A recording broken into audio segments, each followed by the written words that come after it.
नमस्कार दोस्तों, स्वागत है आपका एक और इन्फॉर्मेटिव वीडियो में। और आज मैं बात करने जा रहा हूं आपके साथ में उत्तराखंड के 5 प्रयागों की।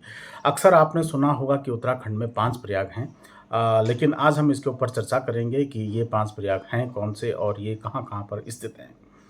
तो सबसे पहले हम दक्षिण से उत्तर के क्रम में स्टार्ट करते हैं, तो सबसे पहले जो प्रयाग स्थित है, वह है देवप्रयाग।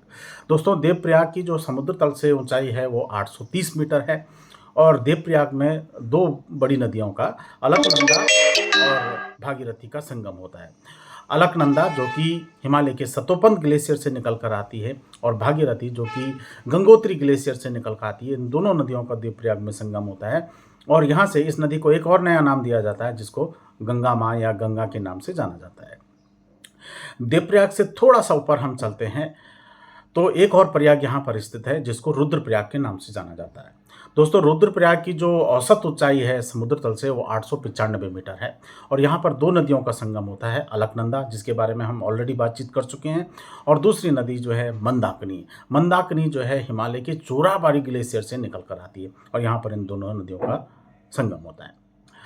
रुद्रप्रयाग से थोड़ा सा ऊपर चलते हैं, तो यहाँ पर एक और प्रयाग स्थित है, जिसको कर्णप्रयाग के नाम से जाना जाता है।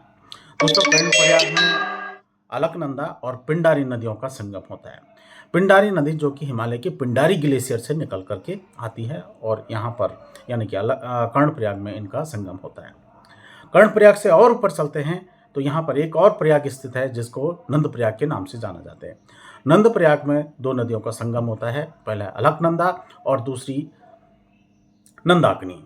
अक्सर कई बार यहाँ पर लोग कंफ्यूज हो जाते हैं कि नंदप्रयाग में मंदाकिनी नदी मिलती है या मंदाकिनी नदी मिलती है। तो मैं स्पष्ट कर देना चाहता हूँ कि नंदप्रयाग में मंदाकिनी नदी मिलती है, जो कि नंदा घुंटी घाट से निकल कर आती है। ये किसी स्पेसिफिक ग्लेशियर से निकल कर नहीं आती है, बल्कि हिमालय में स्थित एक छोटी सी ये नदी निकलती है। जबकि रुद्रप्रयाग की हमने बात किया था कि वहाँ पर चोराबाड़ी ग्लेशियर से निकल करके मंदाकिनी नदी अलकनंदा से मिलती है।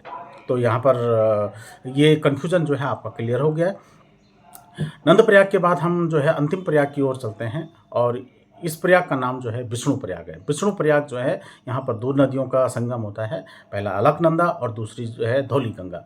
गंगा वो नदी है दोस्तों, जो कि भारत और तिब्बत सीमा पर स्थित नीति पास यानी कि नीति दर्रे से ये निकल कर आती है। और जहाँ तक इनकी ऊंचाई, विष्णु प्रयाग की जो समुद्र तल से ऊंचाई की बात करें, तो 1372 मीटर की ऊंचाई पर नंदप्रयाग स्थित है। तो आई होप कि ये 5 प्रयागों का कंसेप्ट आपको क्लियर हो गया होगा। धन्यवाद।